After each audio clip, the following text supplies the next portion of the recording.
अस्सलाम वालेकुम स्टूडेंट्स। उम्मीद करता हूँ आप सब लोग जो हैं खैरियत से होंगे। तो आज जो है हमारा डेमो क्विज है सेशन 6 के हवाले से। तो बेटा आज जो है जल्दी से हम इस टेस्ट को जो है वो डिस्कस करते हैं। क्वेश्चन नंबर 1 केमिस्ट्री से हम स्टार्ट करते हैं। क्वेश्चन नंबर 5 था आपके पास। क्वेश्चन नंबर 1 जो आपके पास था, neutron were predicted by which scientist. Neutron जो है वो किस साइंटिस्ट ने फर्स्ट ऑफ ऑल प्रिडिक्ट किए। जेम्स चैडविक ने किए, ये जो थॉमसन ने किए, रदरफोर्ड ने किए, नन ऑफ दीज। तो बेटा आप लोगों ने जो लगाया होगा वो चैडविक होगा। चैडविक ने बेटा डिस्कवर किए थे, प्रिडिक्ट नहीं किए थे। प्रिडिक्ट सबसे पहले न्यूट्रॉन जो है वो रदरफोर्ड ने किए थे। बेटा राइट ऑप्शन जो है वो आपके पास क्या हो जाएगा, सी। ओके हो गया। तो आपने थोड़ा सा स्टेटमेंट को गौर से पढ़ना है। प्रेडिक्ट लिखा हुआ है या डिस्कवर लिखा हुआ है? प्रेडिक्ट किए थे रदरफोर्ड ने, डिस्कवर किए थे चैडविक ने। नेक्स्ट क्वेश्चन की तरफ बढ़ते हैं। Which of the following statement is wrong. कौन सी स्टेटमेंट जो है इसमें से गलत है? Heat flow from system to surrounding is endothermic. Heat flow from system to surrounding is exothermic. Heat is positive one heat is delta Q is positive one heat is absorbed. None. तो बेटा कौन सी statement इसमें wrong है? जब भी heat flow करती है सिस्टम से सराउंडिंग की तरफ, क्या वो एंडोथर्मिक होता है या एक्सोथर्मिक होता है? जब भी बेटा हीट फ्लो करती है सिस्टम से सराउंडिंग की तरफ, तो रिएक्शन जो है वो आपके पास होता है एक्सोथर्मिक। तो पहली स्टेटमेंट जो है वो आपके पास क्या है, रॉन्ग है। तो 6 का राइट ऑप्शन क्या हो जाएगा बेटा आपके पास, ए। नेक्स्ट क्वेश्चन की तरफ चलते हैं। क्वेश्चन आपके पास लास्ट टाइम पेपर के अंदर भी आया, लेक्चर आर केमिस्ट्री के पेपर के अंदर भी आया। तो इस सवाल को अगर आप देखें, ये आपके पास जो है एक अल्काइल हैलाइड है। इस अल्काइल हैलाइड के बेटा जब आप रिएक्शन करेंगे सोडियम साइनाइड के साथ, सोडियम पे पॉजिटिव चार्ज है, साइनाइड के ऊपर नेगेटिव चार्ज है। मीन साइनाइड जो है वो आपका न्यूक्लियोफाइल है। अब इस कंपाउंड के अंदर, इस सबस्ट्रेट के अंदर बेटा बेटा आपके पास दो लिविंग ग्रुप है, CH2 और आयोडीन। एक तरफ आपके पास आयोडीन है और एक तरफ आपके पास क्या है बेटा, आपके पास ब्रोमीन है। तो कहाँ पे जो है इसका रिएक्शन होना चाहिए? ब्रोमीन पे वाले इस कार्बन, कौन सी कार्बन जो है वो आपके पास आता है इलेक्ट्रोफिलिक है, ये वाली या ये वाली? इलेक्ट्रोनेगेटिव में बेटा इतना ऐसा इतना डिफरेंस नहीं है, लेकिन अगर लिविंग ग्रुप की बात की जाए तो आयोडीन जो है आपके पास वो गुड लिविंग ग्रुप है एज कंपेयर टू ब्रोमीन। तो होगा क्या, ये साइनाइड इस कार्बन पे अटैक करेगा और इस आयोडीन को जो है यहाँ से लीव कर देगा। आपके पास जो प्रोडक्ट बनेगा BrCH2CH2CH2Cn। तो आपके पास बेटा प्रोडक्ट कौन सा, इसमें राइट ऑप्शन कौन सा होगा? वो आपके पास बी होगा राइट ऑप्शन। ओके हो गया। Just you have to replace a good leaving group with a nucleophile and nucleophile cyanide. Photographic film is based on an emulsion of. Photographic film जो है वो बेस करती है किस चीज की, इमल्जन के ऊपर? सिल्वर फ्लोराइड के ऊपर, सिल्वर ब्रोमाइड के ऊपर, सिल्वर आयोडाइड के ऊपर, या नन ऑफ दिस। तो बेटा डिपेंड करती है। आपके पास राइट ऑप्शन जो है वो आपके पास है सिल्वर ब्रोमाइड। सिल्वर ब्रोमाइड की इमल्जन के ऊपर जो है एक फोटोग्राफिक फिल्म जो है वो डिपेंड करती है। राइट ऑप्शन हो गया बेटा आपके पास बी। नेक्स्ट तरफ चलते हैं। Chemical name of laughing gas. Chemical name जो है वो लाफिंग गैस का क्या होता है बेटा? लाफिंग गैस जिसका फार्मूला होता है आपके पास N2O, उसका केमिकल नेम नाइट्रोजन ऑक्साइड है, नाइट्रोजन डाइऑक्साइड है, नाइट्रोजन पेंटाऑक्साइड है। ना तो नाइट्रोजन ऑक्साइड है, ना नाइट्रोजन डाइऑक्साइड है, नाइट्रोजन पेंटाऑक्साइड है। बेटा यहाँ पे राइट ऑप्शन जो है वो आपके पास नन है। उसका नाम होता है नाइट्रस ऑक्साइड। Nitrous oxide. और फार्मूला क्या होता है? N2O, laughing gas. ओके हो गया। नेक्स्ट की तरफ चलते हैं quickly. Largest ionisation energy is of which element. कि किस एलिमेंट की जो है आयोनाइजेशन एनर्जी लार्जेस्ट है? लिथियम, बेरिलियम या बोरॉन, इनमें से जो है किस एलिमेंट की आयोनाइजेशन एनर्जी जो है सबसे ज्यादा है? लिथियम। एटॉमिक नंबर बेटा 3 होता है लिथियम का। इलेक्ट्रॉनिक कन्फिग्रेशन क्या होगी? 1s2 2s1। बेरिलियम का बेटा एटॉमिक नंबर होता है आपके पास 4, तो 1s2 2s2। बोरोन का बेटा एटॉमिक नंबर होता है 5, 1s2 2s2 2p1। तो बेटा इसमें से अगर आपने देखना है कि किसकी आयनाइजेशन, कहाँ से इलेक्ट्रॉन का रिमूवल जो है वो डिफिकल्ट है। देखो यहाँ पे आउटर मोस्ट शेल ये है, यहाँ पे ये है और यहाँ पे ये है। यहाँ पे आउटर मोस्ट शेल के अंदर एक इलेक्ट्रॉन है, इसको निकालना इंतहाई आसान है। यहाँ पे देखो बेटा 2s2, ये जो ऑर्बिटल है एस ऑर्बिटल, ये कंप्लीटली फिल्ड है। दो इलेक्ट्रॉन इसमें आने थे, दो इलेक्ट्रॉन इसमें आए हुए हैं, ये स्टेबल है। यहाँ से इलेक्ट्रॉन निकालना मुश्किल है, यहाँ से इलेक्ट्रॉन निकालना आसान है क्योंकि एक इलेक्ट्रॉन है। यहाँ पे क्या है, ये वाला जो एस ऑर्बिटल, एक ऑर्बिटल के अंदर बेटा मैक्सिमम 2 इलेक्ट्रॉन आ सकते हैं ऑर्बिटल के अंदर। यहाँ पे जो ऑर्बिटल है, ये आपके पास क्या है, कंप्लीटली फील्ड है, यहाँ से इलेक्ट्रॉन निकालना मुश्किल है। अगर मुश्किल है तो यहाँ पे आयोनाइजेशन एनर्जी क्या होगी आपके पास, ज़्यादा होगी। राइट ऑप्शन हो जाएगा बेरिलियम।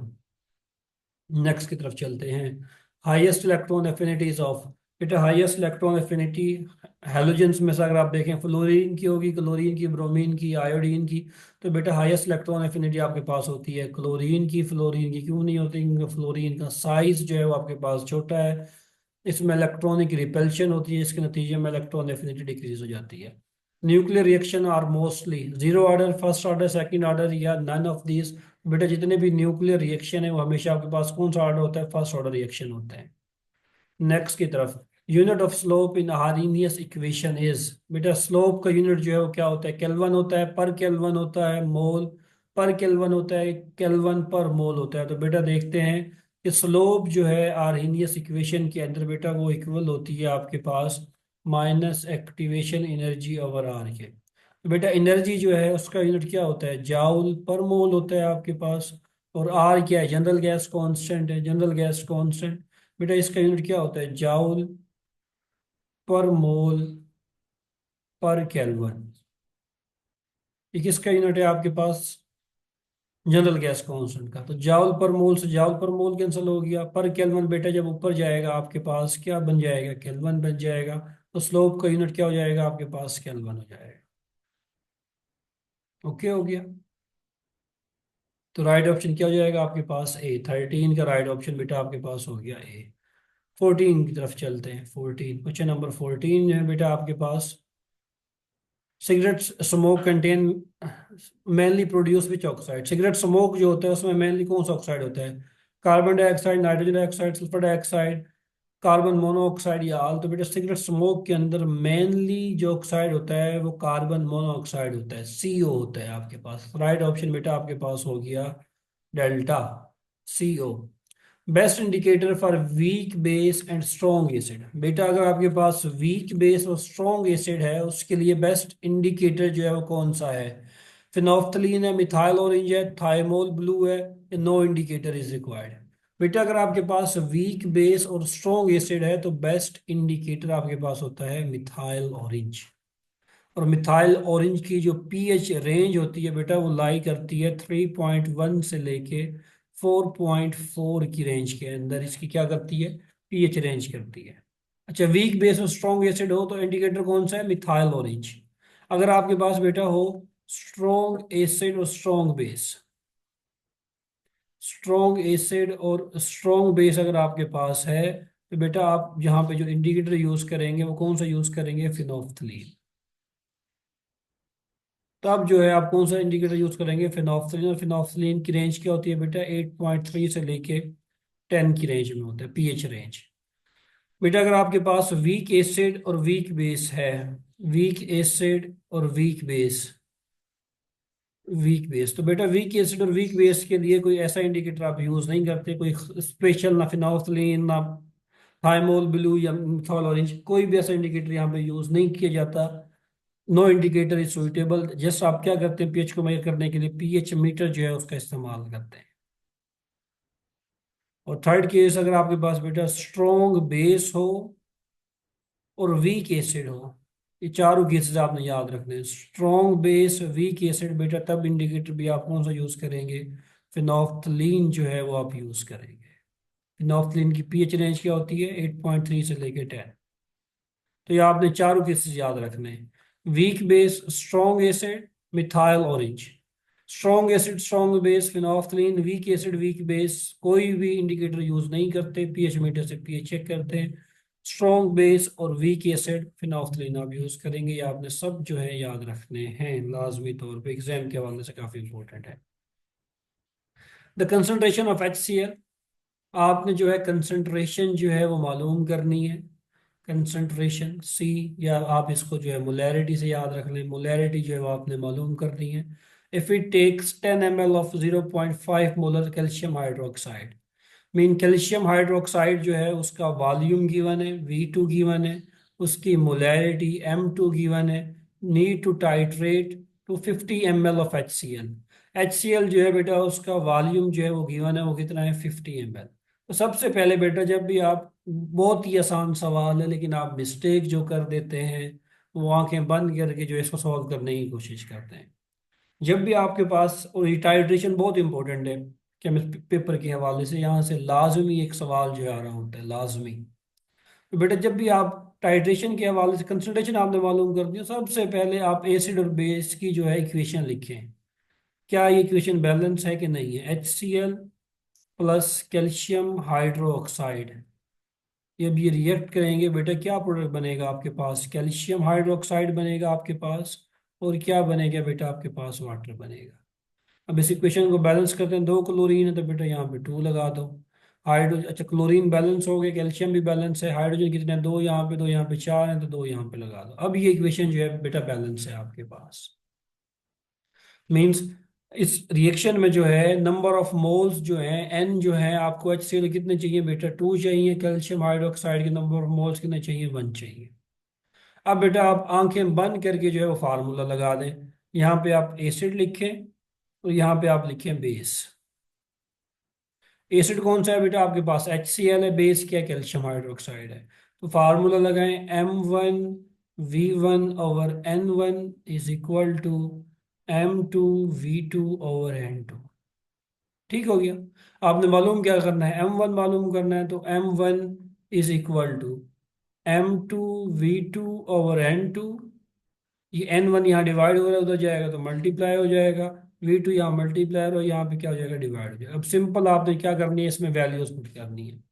बेटा M2 गिवन है 0.5 है आपके पास। V2 आपके पास गिवन है 10 ml है।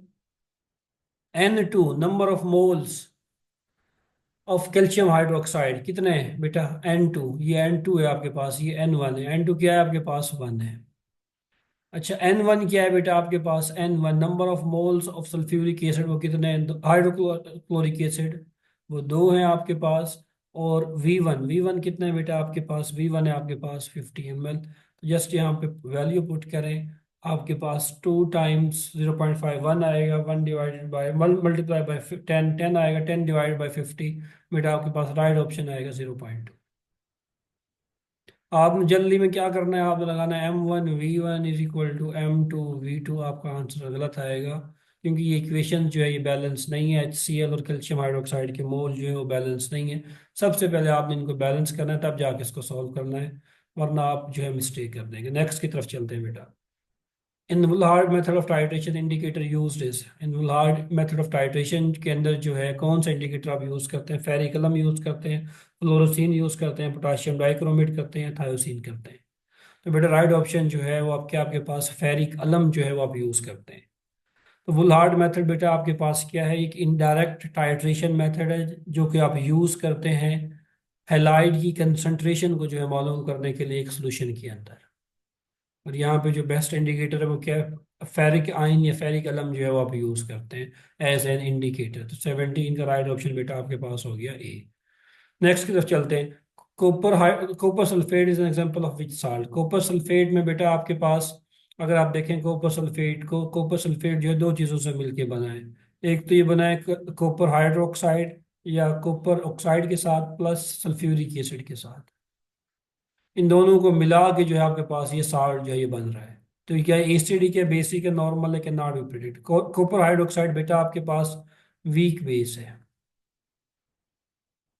सल्फ्यूरिक एसिड बेटा आपके पास एक स्ट्रॉन्ग एसिड है। तो जब भी वीक बेस स्ट्रॉन्ग एसिड का जो साल्ट बनेगा बेटा, मेजर चीज क्या है आपके पास? एसिड है। तो साल्ट कौन सा होगा आपके पास? एसिडिक होगा, एसिडिक साल्ट होगा। राइट ऑप्शन जो है आपके पास क्या हो जाएगा बेटा? ए हो जाएगा।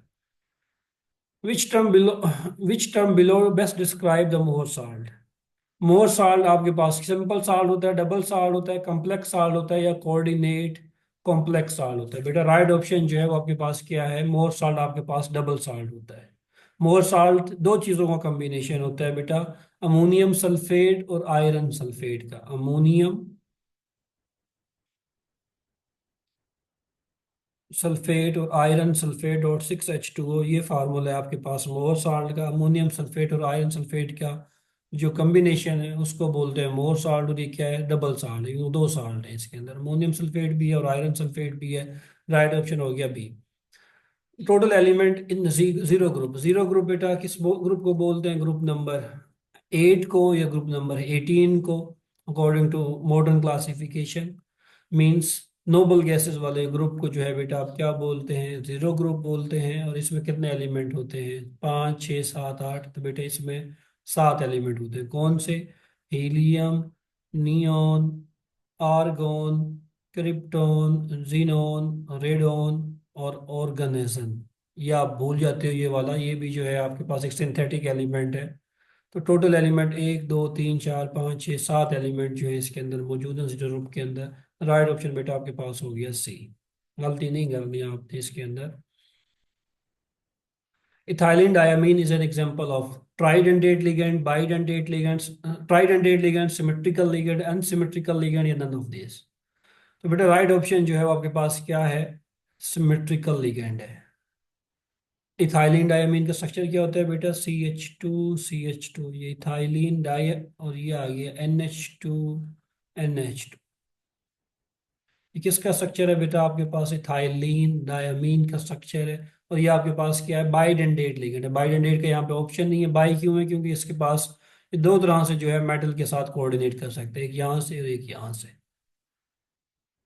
तो क्या ये सिमेट्रिकल है बेटा, सिमेट्रिकल लिगेंड। देखो यहाँ से अगर इसमें सिमेट्री जो है मौजूद है, अगर मैं इसको लिखूं दोबारा, NH2 CH2 CH2 NH2 symmetrical क्यों है, अगर मैं यहाँ से कट करूँ तो ये वाली साइड, लेफ्ट साइड और राइट साइड क्या है इसकी एक जैसी है। तो ये कौन सा लिगेंड हुआ, सिमेट्रिकल लिगेंड हुआ। राइट ऑप्शन जो है वो आपके पास क्या हो गया, बी।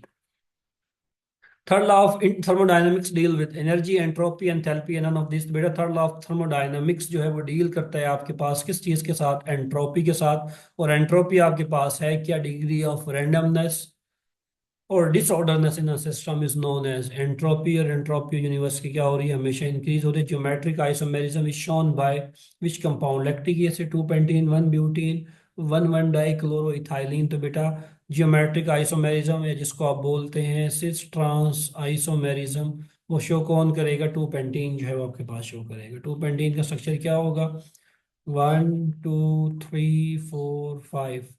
तो 2 पेंटीन यहाँ पे अब इसके बॉन्ड पूरे कर लें, CH3 CH CH CH2 CH3। दो आइसोमर कौन से होंगे, कार्बन डबल बॉन्ड कार्बन, यहाँ पे H लगाएं, यहाँ पे H लगाएं, यहाँ पे CH3 आ गया आपके पास, यहाँ पे CH2 आ गया आपके पास, CH3 आ गया। बेटा ये आपके पास कौन सा आइसोमर है, ये शेष है। हाइड्रोजन जो है सेम साइड पे है, मैंने ट्रिक भी बताई हुई है शेष ट्रांस को देखने की। ट्रांस कौन सा होगा, एक हाइड्रोजन को ऊपर कर दें, एक हाइड्रोजन को नीचे कर दें, यहाँ पे मिथाइल एसिड आ गया, इस इथाइल को ऊपर ले जाएं, CH2 CH3। अब हाइड्रोजन जो हाइड्रोजन अपोजिट साइड पे बेटा ये कौन सा आइसोमर है, ये ट्रांस आइसोमर है। तो ज्योमेट्रिक आइसोमेरिज्म जो है यहाँ पे किस कंपाउंड के अंदर पॉसिबल है, 2 पेंटीन के अंदर। राइट ऑप्शन हो गया आपके पास बी। नेक्स्ट की तरफ चलते हैं, acid catalysed hydration of 3 hexyne group. 3 hexyne जो है बेटा क्या स्ट्रक्चर होता है, 1 2 3 4 5 6। ये आपके पास जो है 3 हेक्साइन है। 3 हेक्साइन की बेटा अगर आप क्या करें, एसिड कैटालाइज्ड हाइड्रेशन करें, मीन आप इसमें एसिड ऐड करें in the presence of water. तो आपने जो है क्या करना है, एसिड ऐड करना है in the presence of water, HOH। तो सिंपली आप क्या करें बेटा, यहाँ पे जो डबल बॉन्ड है आपके पास, कार्बन कार्बन ट्रिपल बॉन्ड जो है, यहाँ पे आप क्या करें, यहाँ पे जो है आप एसिड को ऐड कर दें, हाइड्रोजन को ऐड कर दें सिंपली। तो आपके पास हाइड्रोजन यहाँ पे ऐड होगा, यहाँ पे जो है डेफिशिएंसी क्रिएट होगी, CH3 CH2। यहाँ पे आपने लेट्स सपोज ऐड किया, ट्रिपल बॉन्ड डबल बॉन्ड में कन्वर्ट हुआ। यहाँ पे जो है CH3 आ गया, यहाँ पे CH2 CH3 आ गया, इस कार्बन के बॉन्ड कम हो गए, पॉजिटिव चार्ज। नेक्स्ट स्टेप में क्या होगा, ये वाटर यहाँ पे अटैक करेगा, आपके पास क्या चीज़ बनेगी, यहाँ पे आके OH लग जाएगा आपके पास, OH। अब OH जो है वाटर को, एक हाइड्रोजन को निकाल लें यहाँ से, ये वाला हाइड्रोजन जो आएगा ये निकल जाएगा यहाँ से, हाइड्रोजन वाटर इसको पकड़ के ले जाएगा, आपके पास ये चीज़ बनेगी। अब इसमें टाटोमेरिज्म पॉसिबल है, ये बॉन्ड यहाँ, ये बॉन्ड यहाँ।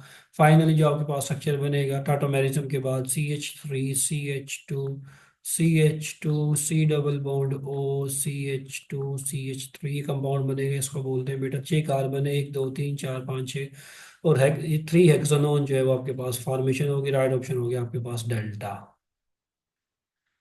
What is an adsorbent? बेटा बड़ा इंपॉर्टेंट है, लास्ट टाइम ये लेक्चर आर केमिस्ट्री के पेपर के अंदर भी आया हुआ था। एडजॉर्बेट और एडजॉर्बेंट के हवाले से इसको लाजमी आपने देखना है।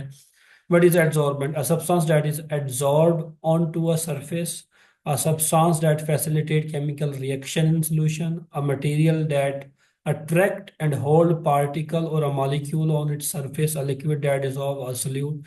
तो बेटा एड्सॉर्बेंट जो है आपके पास एक ऐसा मटेरियल होता है जो कि अट्रैक्ट करता है और होल्ड करता है मॉलिक्यूल को अपनी सरफेस के ऊपर। ये अगर आपके पास कोई, ये आपके पास कोई सरफेस है, या क्या आपका एड्सॉर्बेंट है। ये क्या करेगी? अगर किसी भी चीज को यहाँ पे आके अपने ऊपर अटैच करता है, अपनी सरफेस के ऊपर आके अटैच करता है, इसको क्या बोलते हैं? इस सरफेस को बोलते हैं adsorbent.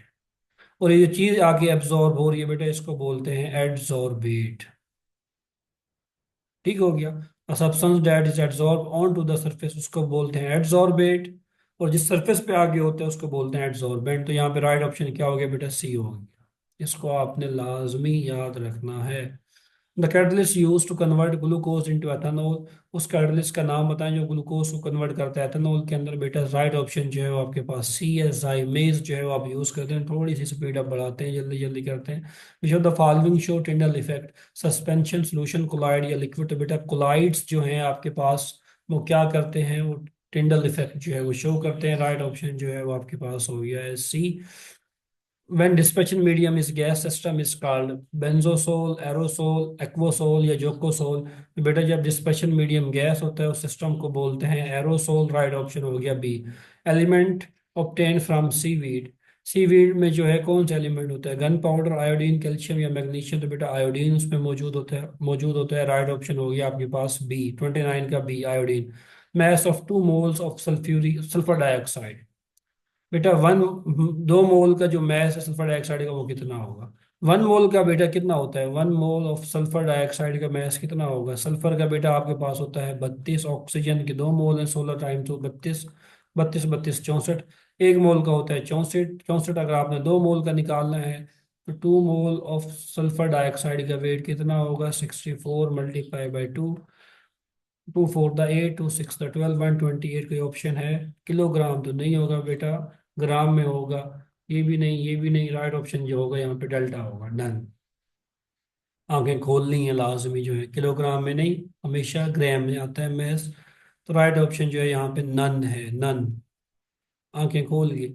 Colour of nickel salt are mostly, nickel salt जो है इसका कलर कैसा होता है? रेड होता है, ग्रीन होता है, पर्पल होता है, नन ऑफ दिस? बेटा मोस्टली जो है आपके पास जितने भी निकल साल्ट होते हैं इनका कलर ग्रीन होता है। राइट ऑप्शन जो है वो आपके पास क्या हो गया? बी हो गया। नेक्स्ट की तरफ चलते हैं quickly. Group 5 a radical are detected by which reagent? अगर ग्रुप 5 ए रेडिकल को डिटेक्ट करना है तो किस रीजन की मदद से करेंगे? Ammonium chloride, ammonium hydroxide, ammonium carbonate, ammonium chloride, ammonium hydroxide, H2S, ammonium chloride, ammonium hydroxide, ammonium phosphate या हाइड्रोसल्फाइड? बेटा ये आपके पास साल्ट एनालिसिस से ये क्वेश्चन दिया गया है। लास्ट टाइम साल्ट एनालिसिस से क्वेश्चन था। तो ग्रुप 5 के रेडिकल को अगर आपने डिटेक्ट करना है तो आप ये वाला जो कम्बिनेशन है रीजन का यूज करेंगे। अमोनियम क्लोराइड, अमोनियम हाइड्रोक्साइड और अमोनियम कार्बोनेट। राइट ऑप्शन बेटा आपके पास हो गया ए।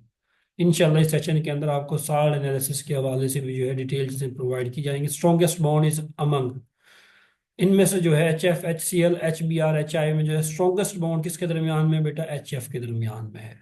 स्ट्रॉन्गेस्ट बॉन्ड जो है वो किसके दरमियान में है? HF के दरमियान में है। क्यों? क्योंकि इलेक्ट्रोनेगेटिव डिफरेंस यहाँ पे ज़्यादा है, जिसके नतीजे में बॉन्ड के अंदर आपने पढ़ा होगा आयोनिक करेक्टर डेवलप हो जाता है। London dispersion forces are present in, London dispersion forces बेटा किस मॉलिक्यूल के दरमियान में होती है? नॉन पोलर मॉलिक्यूल के दरमियान में होती है, नॉन पोलर मॉलिक्यूल के दरमियान में। नॉन पोलर मॉलिक्यूल कौन सा है? HBr, CCl4SO2 या नन ऑफ दिस? तो बेटा कार्बन टेट्राक्लोराइड जो है आपके पास ये कौन सा मॉलिक्यूल है? बेटा कार्बन टेट्राक्लोराइड आपके पास कौन सा मॉलिक्यूल है? Non polar molecule. यहाँ डाइपोल मोमेंट इस डायरेक्शन में, यहाँ डाइपोल मोमेंट इस डायरेक्शन में, यहाँ डाइपोल मोमेंट इस डायरेक्शन में, डाइपोल मोमेंट इस डायरेक्शन में। तो राइट वाला लेफ्ट वाले को कैंसिल करेगा, डाउन अप वाला ड्रॉप वाला डाउन वाले को कैंसिल करेगा। डाइपोल मोमेंट्स मॉलिक्यूल का जीरो है, ये मॉलिक्यूल आपके पास नॉन पोलर है। और कोई भी नॉन पोलर मॉलिक्यूल हो उसमें कौन सी फोर्सेस होती हैं? लंदन डिस्पर्शन फोर्सेस होती हैं। जितने भी हाइड्रोकार्बन है अल्केन, अल्कीन, अल्काइन, इसमें नॉन फोर्सेस ऑफ अट्रैक्शन मौजूद होती हैं। Pressure of a gas is directly proportional to temperature provided by kelvin at a constant volume is called. अगर प्रेशर बेटा डायरेक्टली प्रोपोर्शनल हो जाए टेम्परेचर के, कौन सा लॉ है? बॉयज लॉ है, चार्ल्स लॉ है, गेल लुस्डिक लॉ है, वोगैड्रो लॉ है? राइट ऑप्शन जो है बेटा वो आपके पास सी है, गेल लुस्डिक लॉ जो है वो आपको एक्सप्लेन करता है, वो आपको बताता है प्रेशर का डायरेक्ट रिलेशनशिप टेम्परेचर के साथ। When phenol is treated with excess bromine water, बेटा जब भी आप फिनोल का जो है वो रिएक्शन करेंगे किसके साथ? ये फिनोल है आपके पास, फिनोल का जब भी आप रिएक्शन करेंगे एक्सेस ब्रोमीन वाटर के साथ, ब्रोमीन आप डाल रहे हैं एक्सेस अमाउंट में, तो क्या प्रोडक्ट बनेगा बेटा? फिनोल की जो है ऑर्थो और पैरा पोजीशन के ऊपर आगे ब्रोमीन लग जाएगा, यहाँ पे भी ब्रोमीन लग जाएगा बेटा, यहाँ पे भी ब्रोमीन लग जाएगा, यहाँ पे भी आगे आपके पास ब्रोमीन लग जाएगा।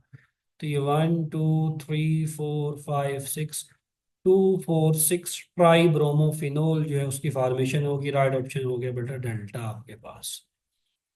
नेक्स्ट वन है बेटा, in which of the following reaction does toluene get converted to benzaldehyde by using chromyl chloride. बेटा आप एक रिएक्शन, ये अच्छा ये बहुत ज़्यादा इंपॉर्टेंट सवाल है, लास्ट टाइम ये लेक्चर आर केमिस्ट्री पीपीएससी के अंदर ये आया हुआ था कि टोल्यूइन को जो है बेटा आप कन्वर्ट कर रहे हैं किसके अंदर? बेंजल्डिहाइड के अंदर। ये कंपाउंड जो है आपके पास बेंजल्डिहाइड, और कह रहे हैं इस रिएक्शन का नाम बताएं। रिएक्शन का नाम बेटा using chromyl chloride, chromyl chloride जो है वो आप यूज़ करते हैं CrO2Cl2 की मौजूदगी में। आप इस रिएक्शन का नाम बताएं। राइमर टाइमान रिएक्शन है, कैनिजारो रिएक्शन, इटार्ड या वर्ड्स है? तो बेटा राइट ऑप्शन जो है वो आपके पास क्या है? Etard reaction. ये बहुत इंपॉर्टेंट है, नेम रिएक्शन जो है वो आते हैं एग्जाम के अंदर। तो बेटा केमिस्ट्री की डिस्कशन जो है वो खत्म हुई, इंग्लिश की डिस्कशन की तरफ आगे चलते हैं। अस्सलाम वालेकुम बेटा, तो इंग्लिश का जो है पहला क्वेश्चन है आपके पास, he is looking forward to dash his brother see, he is looking forward to see his brother, seeing his brother, see his brother या सीन। तो बेटा राइट ऑप्शन जो है वो आपके पास क्या है? सीइंग है। क्यों सीइंग है बेटा? लुकिंग फॉरवर्ड के बाद हमेशा जो चीज़ आपके पास आएगी वो आएगा आपके पास जीरेंट। जीरेंट बेटा किसको बोलते हैं? वर्ब की आईएनजी वाली फॉर्म को बेटा आप क्या बोलते हैं? जीरन बोलते हैं। तो लुकिंग फॉरवर्ड के बाद हमेशा क्या आता है? जीरन आता है। तो he is looking forward to seeing his brother. Right option बेटा आपके पास हो गया बी। नेक्स्ट की तरफ जो है वो मूव करते हैं।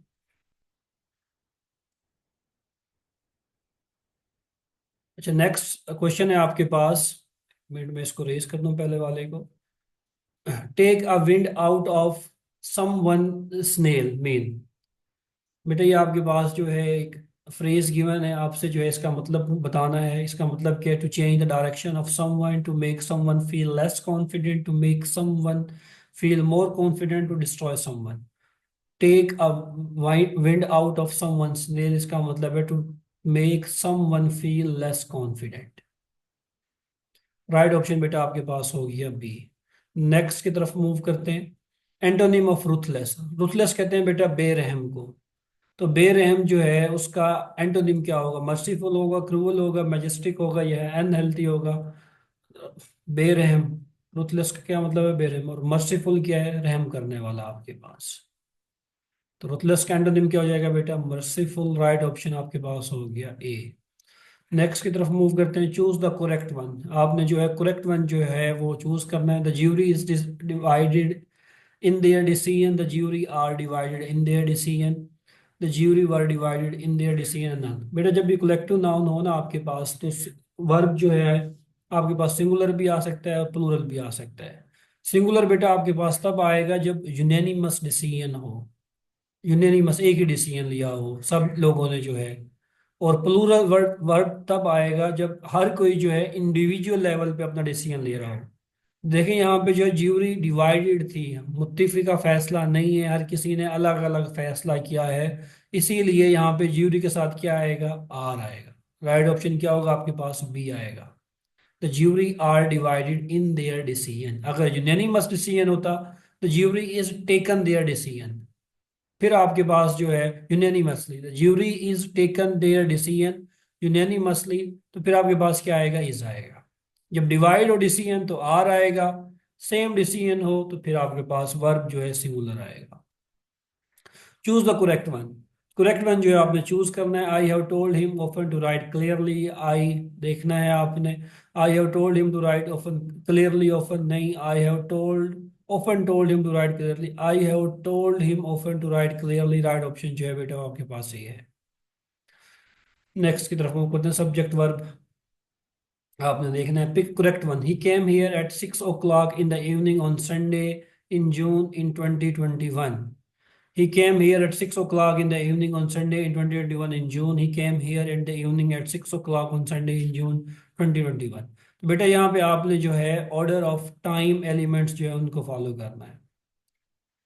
ऑर्डर ऑफ टाइम एलिमेंट्स जो हैं आपने क्या करना है, उनको फॉलो करना है। मींस कैसे फॉलो करना है, सबसे पहले आपके पास आता है time of the day.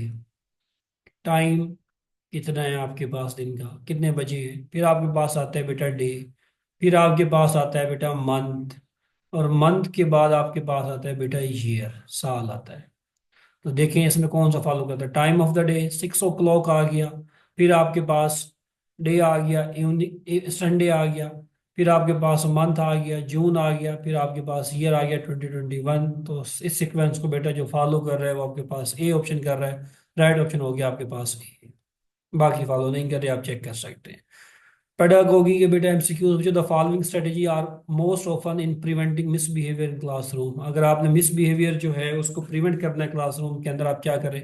Assigning more homework, establishing clear rules and expectation, ignoring minor disruption, punishing student immediately. बेटा ना तो आपने असाइन होमवर्क ज़्यादा करना है, ना पनिश करना है, ना इग्नोर करना है। आपने क्लियर रूल एंड एक्सपेक्टेशन जो है वो सेट कर देना है ताकि हर बच्चा जो है उनको फॉलो करे। तो राइट ऑप्शन जो है बेटा आपके पास बी है। When dealing with a disruptive student, जब आप एक गैर मुहज़्ज़िब स्टूडेंट के साथ डील कर रहे हैं, what is best initial approach.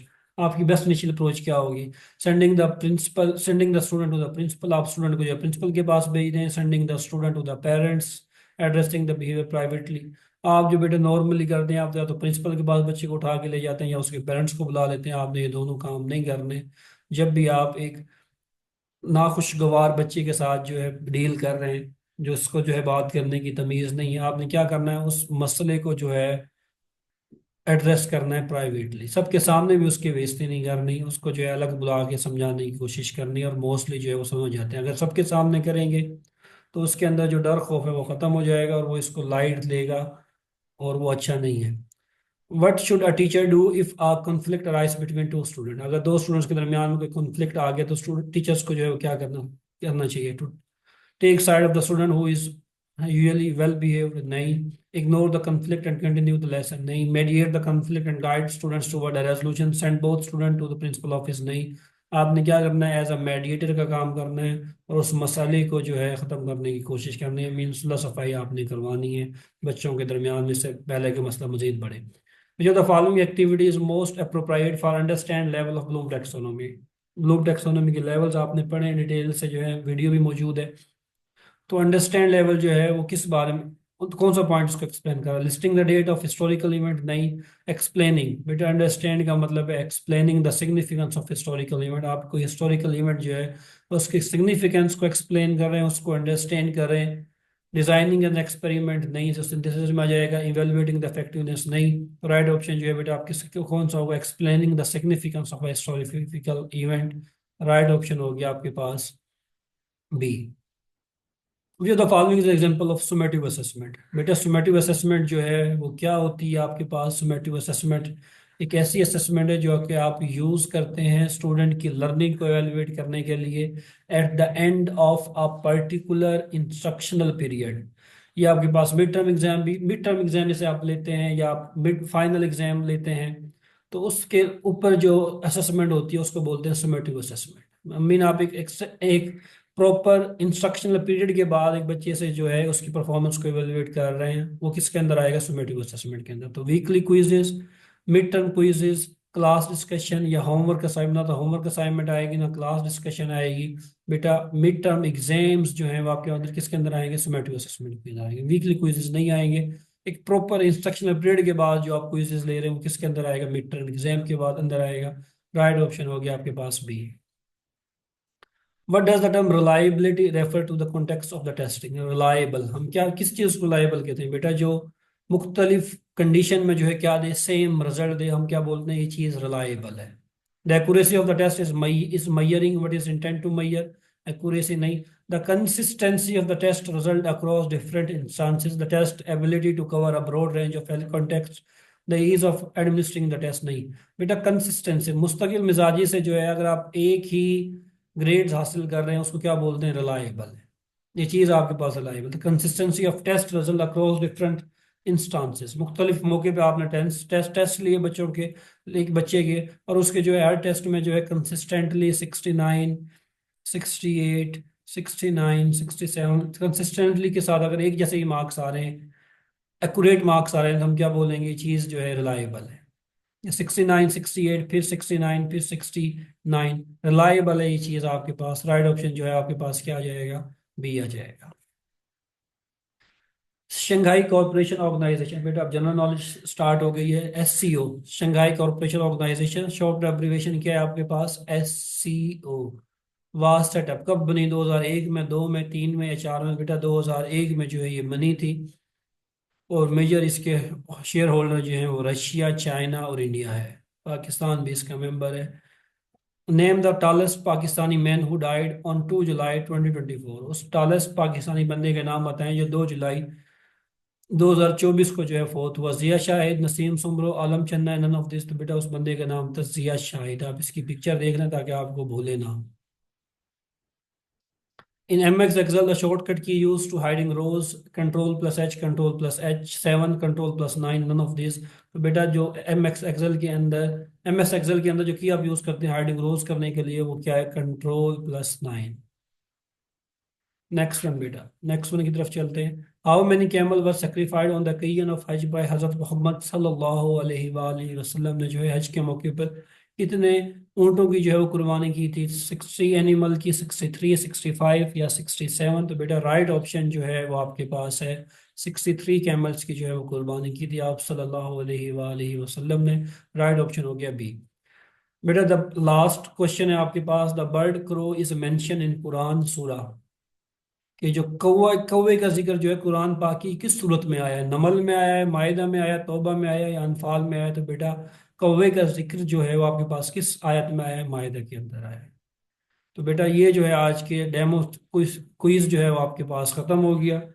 तो सेशन जो है बेटा परसों से जो है 2 दिन बाद से जो है प्रॉपर स्टार्ट हो गया। अगर आप इनरोलमेंट आपको जो है अपनी इनरोलमेंट जो है जितनी जल्दी करवा सकते हैं इनरोलमेंट कराएं, सेशन के अंदर आएँ। सेशन के हवाले से जो है आपको कंप्लीट गाइडलाइन जो है वो प्रोवाइड की जाएगी। ईच मींस केमिस्ट्री के नोट्स भी, BEd के नोट्स भी, जनरल नॉलेज के भी, इंग्लिश के भी, ईच एंड एवरीथिंग जो है वो इस सेशन के अंदर आपको प्रोवाइड की जाएगी। अगर आप इस सेशन में बेटा इनरोल होना चाहते हैं तो आप इस कॉन्टेक्ट पे जो है वो रब्ता करें, आपको जो है सेशन के अंदर इनरोल कर दिया जाएगा। अपनी दुआओं में याद रखिएगा बेटा। अल्लाह हाफिज़।